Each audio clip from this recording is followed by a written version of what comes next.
Oke teman-teman semua, selamat bergabung kembali di Markas Trader. Kali ini kita akan membahas tentang judul ataupun topik yang sangat menarik, yaitu korelasi antar market ataupun juga disebut sebagai intermarket analysis.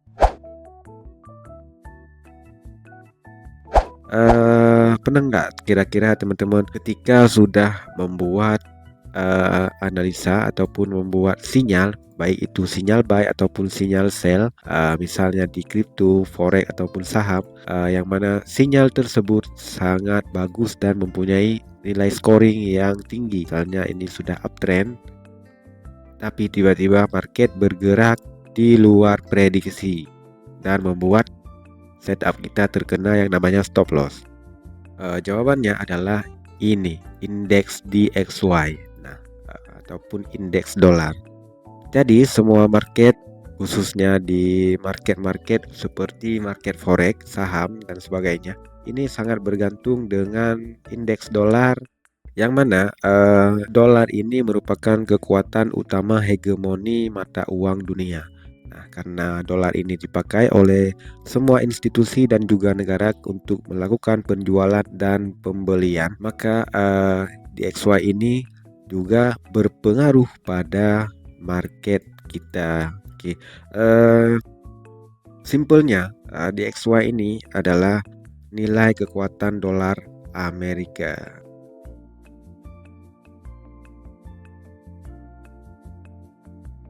Oke, DXY ini merupakan nilai kekuatan dolar AS ataupun Amerika Serikat terhadap mata uang negara lain. Bayangkan misalnya DXY ini merupakan sebuah jungkat-jungkit, oke. Oke, misalnya di sini dolar dan di sini ada pound, GBP.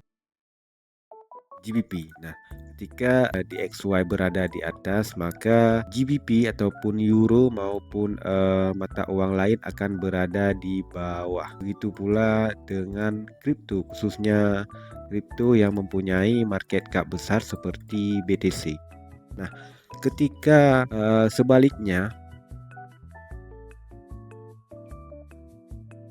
begitu juga sebaliknya, misalnya DXY sedang turun, maka market lain seperti gold ataupun pair utama mata uang dunia seperti GBP akan berada di puncak ataupun naik. Jadi teman-teman harus pastikan dulu ini sebelum trading, harus kita lihat dulu indeksnya bagaimana. Apabila indeksnya bergerak naik, indeks DXY bergerak naik dan kita menemukan setup sell di pair gold, maka kemungkinan ini akan meningkatkan probabilitas kita untuk trading. Oke, probabilitas untuk sinyal ini akan valid dan hit TP akan lebih besar. Akan tetapi sebaliknya, apabila DXY ini sedang naik dan kita menemukan setup buy di pair yang akan kita eksekusi yang berlawanan langsung dengan DXY seperti GBP USD ataupun Euro USD, maka lebih baik wait and see ataupun ditinggalkan dulu setup tersebut. Oke, kita langsung ke contoh. Nah, ini kita sudah berada di chart USD ataupun indeks dolar, yang mana indeks dolar untuk saat ini di intraday masih bearish. Nah, di sini terlihat jelas bahwa indeks dolar sedang membentuk yang namanya bearish trend. Oke, sudah break area SSR dan membuat kelanjutan double top. Nah, oke, double top continuation di sini kita tandai dulu. Dan sekarang naik untuk retest. Oke, kita coba turun ke time frame yang lebih kecil. Itu di 4 jam. Oke, di sini ada supply. Nah, coba kita ganti ke line chart. Di sini terlihat jelas bahwa market sedang bergerak turun. Oke, turun, retest dan kemungkinan akan melanjutkan koreksi lagi ataupun penurunan. Nah, kita coba bandingkan ke pair lain di GBP USD. Oke. Nah, terlihat jelas bahwa di pair ini harga malah bergerak sebaliknya ataupun kontra dari tren di XY. Nah, market bergerak naik. Nah, di sini di time frame 1 jam terlihat bahwa pair GBP USD di sini membentuk candle yang cukup besar. Ketika naik, kemungkinan akan berhasil breakout apabila berhasil menembus area supply ini. Oke, di sini ada supply ataupun resisten, dan di XY langsung turun. Nah, di candle ini. Oke, begitu juga di pair lain. Nah, di sini misalnya di NZD USD sudah breakout area trendline. Nah, kemungkinan akan retest dan naik. Sedangkan di DXY sedang retest untuk turun. Inilah korelasi yang saya maksudkan tadi. Nah, kita coba di pair gold. Nah, gold sedang berada di all time high. Nah, di sini all time high, oke, terjadi ketika ini di break, oke, resist ATH-nya di break, dan di DXY kemungkinan akan terjadi koreksi yang lebih dalam lagi di time frame 1 jam, di time frame daily ataupun 1 hari. Nah, begini. Nah, ini bisa menambah confluence kita untuk terus melakukan buy posisi di gold, karena ini berkorelasi khusus dengan di XY yang mana ini menandakan akan ada penurunan yang lebih dalam. Dan juga teman-teman juga bisa mengkorelasikannya dengan berita-berita ataupun hasil news yang keluar dari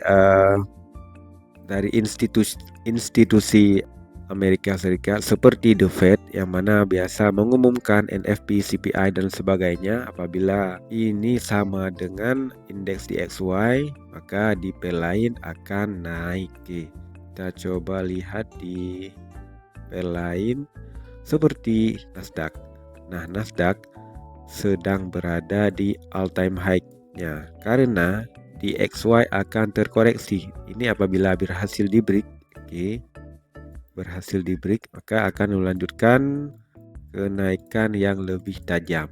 Ini sama dengan DXY, yaitu kebalikannya, retest untuk turun seperti ini. Oke. Jadi buat teman-teman yang trading di forex khususnya karena berkorelasi langsung, lebih baik memperhatikan indeks-indeks ini. Begitu juga untuk indeks Jepang. Nah, definisian indeks Jepang ini berkorelasi langsung dengan pair Jepang seperti GBP JPY, Euro JPY, dan AUD JPY sebagainya.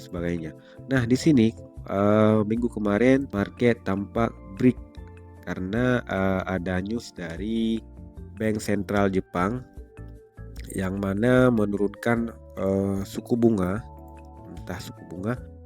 Di sini kita coba lihat di pair USD JPY. Nah, ini naik, sedangkan indeksnya turun. Nah, AUD JPY, CAD JPY, ini semua naik.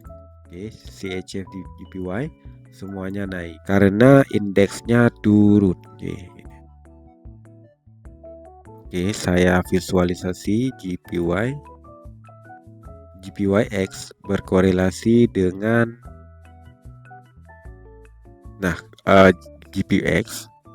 GPYX berkorelasi dengan Euro JPY, GBP JPY, NZD JPY, AUD JPY dan sebagainya. Apabila indeks JPY naik, maka pair ini akan turun.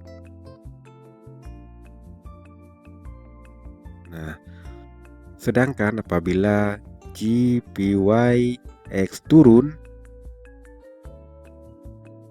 pairnya naik. Oke, mungkin seperti itu untuk pengenalan korelasi antar market. Semoga bermanfaat buat teman-teman semua. See you.